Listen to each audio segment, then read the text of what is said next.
साथ ही Sri Lanka, Bangladesh, Australia, Indonesia, Singapore के निर्माण विशेषज्ञ, इंजीनियर और वैज्ञानिक भी इस अधिवेशन में शामिल हो रहे हैं। मैं आप सभी को भारत के इस बेहद खूबसूरत प्रदेश छत्तीसगढ़ की संभावनाओं और क्षमताओं के बारे में बताना चाहता हूं कि आज आप लोगों की यहाँ उपस्थिति विशेष रूप से छत्तीसगढ़ के लिए क्यों महत्वपूर्ण है। आप लोगों को यहाँ पाकर हम लोगों की मनमांगी मुराद पूरी हो गई है। इसके लिए मैं इंडियन रोड कांग्रेस का आभार व्यक्त करता हूँ। छत्तीसगढ़ भारत का 9वां बड़ा राज्य है। इसका क्षेत्रफल भारत के क्षेत्रफल का 4.01% है। यहाँ का 44% भूभाग वनों से आच्छादित है। राज्य के 3 करोड़ लोगों में 32% लोग आदिवासी हैं। इस तरह यह राज्य प्राकृतिक और सांस्कृतिक रूप से बहुत सुंदर राज्य है। 1 नवंबर को हम लोगों ने राज्य स्थापना का 24वां वर्ष पूरा किया है और अब रजत जयंती वर्ष में प्रवेश कर चुके हैं। यशस्वी प्रधानमंत्री श्री नरेंद्र मोदी जी ने वर्ष 2047 तक विकसित भारत के निर्माण का लक्ष्य रखा है। इसके अनुरूप छत्तीसगढ़ राज्य विकसित छत्तीसगढ़ के निर्माण के संकल्प के साथ आगे बढ़ रहा है। छत्तीसगढ़ ने अपना विजन डॉक्यूमेंट तैयार कर लिया है। इसके मुताबिक हम बहुत रणनीतिक और सुव्यवस्थित तरीके से अपने लक्ष्यों की ओर बढ़ रहे हैं। ऐसे समय में छत्तीसगढ़ में इस 83वें इंडियन रोड्स कांग्रेस के आयोजन से हम बहुत ज़्यादा उत्साहित हैं।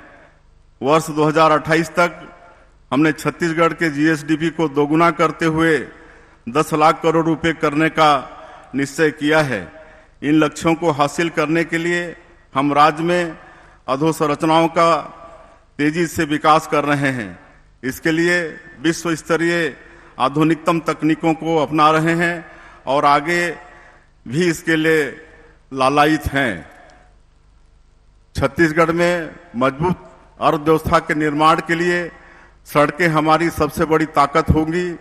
राज्य की भौगोलिक परिस्थितियों में परिवहन के अन्य संसाधनों की तुलना में सड़कों का विस्तार कहीं ज़्यादा सुविधापूर्ण है। पिछले 10 वर्षों में छत्तीसगढ़ में राष्ट्रीय राजमार्गों का अच्छा विकास हुआ है।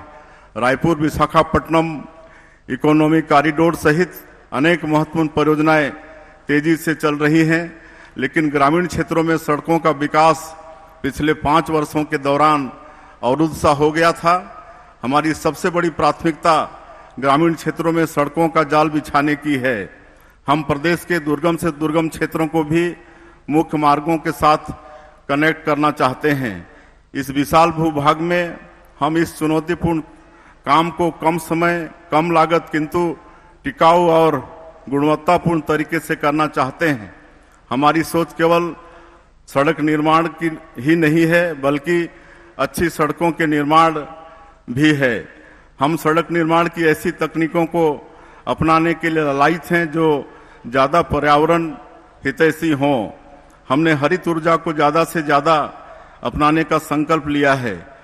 हम यह जानने के लिए उत्सुक हैं कि सड़क निर्माण और सड़क सुरक्षा के क्षेत्र में हरित ऊर्जा का ज़्यादा से ज़्यादा प्रयोग किस तरह किया जा सकता है। राज्य के उद्योगों में उत्पन्न होने वाले अपशिष्ट और प्लास्टिक आदि शहरी कचरों का उपयोग सड़क निर्माण के लिए किस तरह किया जा सकता है, क्योंकि हमने भारत और दुनिया भर में चल रहे इसी तरह के सफल प्रयोगों के बारे में सुन और पढ़ रखा है। छत्तीसगढ़ कृषि और खनिज संपदा के मामले में भी बहुत धनी प्रदेश है। सेंट्रल पूल में हम देश में धान के दूसरे सबसे बड़े योगदान करता हैं। देश के कुल स्टील उत्पादन में छत्तीसगढ़ का योगदान लगभग 20% है। देश के कुल कोयला उत्पादन का 19.76% उत्पादन छत्तीसगढ़ में होता है। देश के कुल लौह अयस्क उत्पादन का 15.90% उत्पादन छत्तीसगढ़ करता है। देश के कुल चूना पत्थर उत्पादन का 11.08% छत्तीसगढ़ में होता है।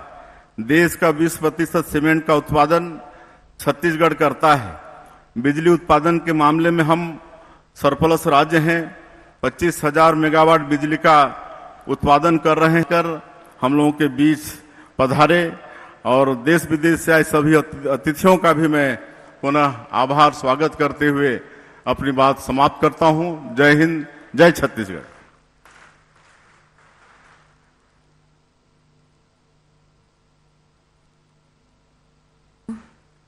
हेलो, बहुत बहुत धन्यवाद माननीय मुख्यमंत्री महोदय। आपके मार्गदर्शन में छत्तीसगढ़ राज्य सतत विकास की दिशा में बहुत तेजी से अग्रसर हो रहा है और अब मौका है उस बहुप्रतीक्षित घड़ी का जब हम सभी बहुत ही सरल, सहज और समग्र छत्तीसगढ़ वासियों के बेहद आत्मीय, अति प्रिय और देश के लोकप्रिय माननीय केंद्रीय मंत्री सड़क परिवहन एवं राजमार्ग मंत्रालय भारत सरकार श्रद्धेय श्री नितिन गडकरी जी को संबोधन के लिए सादर आमंत्रित कर रहे हैं। जोरदार तालियों की आवाज के साथ माननीय श्री नितिन गडकरी जी।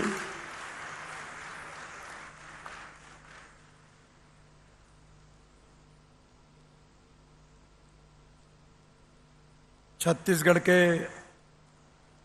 लोकप्रिय मुख्यमंत्री आदरणीय विष्णुदेव साय जी, मंत्रिमंडल में मेरे सहयोगी अजय टामटा जी, छत्तीसगढ़ के उप मुख्यमंत्री और पीडब्ल्यूडी विभाग जिनके पास है ऐसे आदरणीय श्री अरुण साव जी, पीडब्ल्यूडी के secretary doctor Kamalpreet Singh ji, IRC के प्रेसिडेंट श्री कमलेश कुमार पिपरी जी, हमारे डायरेक्टर जनरल श्री डी सारंगी जी, श्री एस के निर्मल जी, मंच पर उपस्थित आईआरसी के सभी पदाधिकारीगण और उपस्थित सभी भाई और बहनों,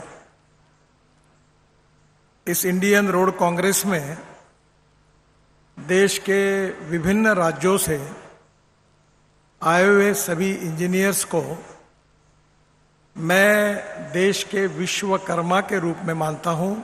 आपको बहुत बहुत शुभकामनाएं देता हूं, आपका अभिवादन करता हूं।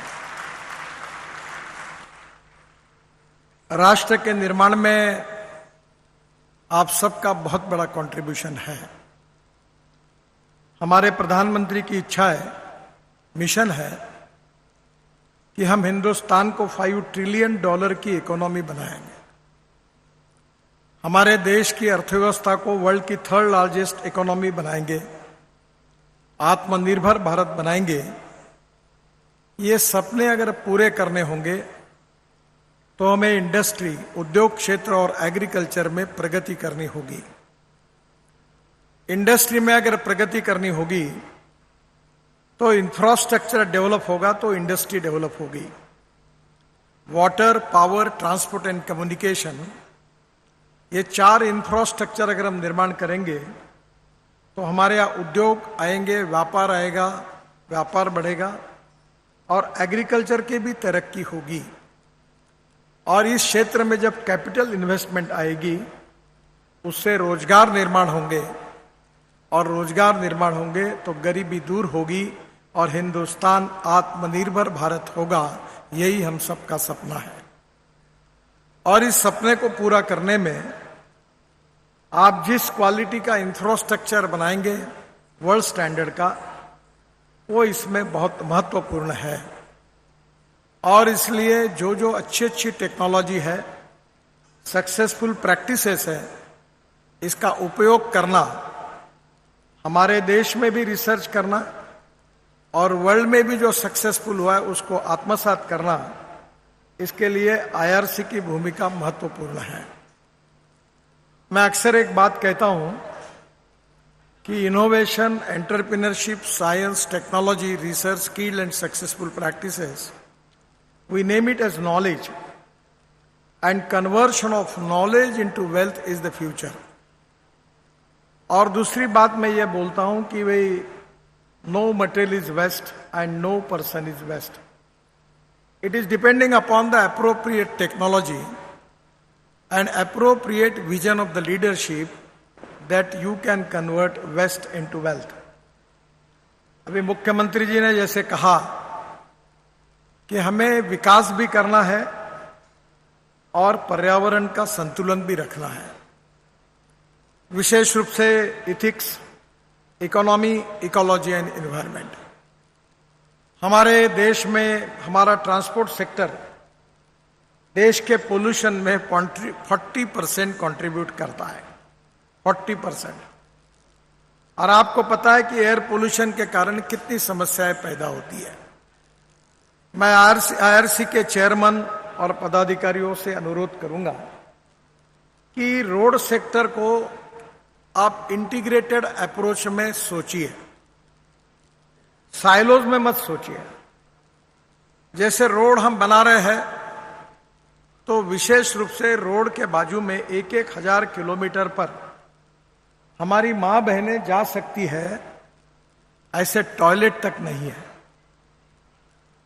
विशेष रूप से अभी हमने हम सफर योजनाएं शुरू की है, जिसमें petrol pump, charging station, gas station, restaurant, dhaba, कुछ हैंडलूम, हैंडीक्राफ्ट्स वहां का, फ्रूट वेजिटेबल का दुकान, 5-6 ट्रक और 30-40 गाड़ियों का पार्किंग, और ऐसे हम सफर कर